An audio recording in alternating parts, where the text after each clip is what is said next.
लोमड़ी की कहानी में यह है कि एक बार की बात है, एक जंगल में एक चालाक लोमड़ी रहा करती थी।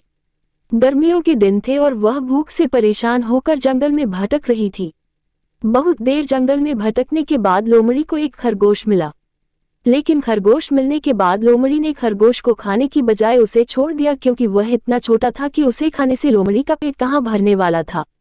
इसके बाद लोमड़ी आगे बढ़ी, फिर से जंगल में भटकने लगी। कुछ देर जंगल में भटकने के बाद भूखी लोमड़ी को एक हिरन दिखा। हिरन को देखते ही लोमड़ी के मुंह में पानी आ गया। लोमड़ी हिरन को पकड़ने के लिए उसके पीछे दौड़ने लगी।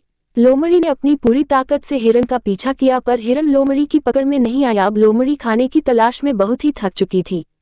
जब लोमड़ी के हाथ हिरन भी नहीं लगा तो लोमड़ी सोचने लगी कि इससे अच्छा होता वह छोटे से खरगोश को ही खा लेती जिसको उसने छोड़ा था। कुछ देर आराम करने के बाद लोमड़ी खरगोश को ढूंढने के लिए फिर से जंगल में भटकने लगी। जंगल में खरगोश को ढूंढते हुए लोमड़ी वहां पहुंची जहां उसने खरगोश को देखा था, लेकिन लोमड़ी को वहां खरगोश नहीं दिखा। थक हार कर लोमड़ी को अपनी गुफा में लौटना पड़ा, जिसके बाद कई दिनों तक भूखी लोमड़ी अपनी गुफा में भूखा रहना पड़ा और बहुत दिन बीत जाने के बाद लोमड़ी को खाना मिला। कहानी की सीख। उपरोक्त लोमड़ी की कहानी से हमें ये शिक्षा मिलती है कि हमें लालच नहीं करना चाहिए। यदि लालच के बिना संतोषी जीवन जीते हैं तो आप सुखी रहते हैं।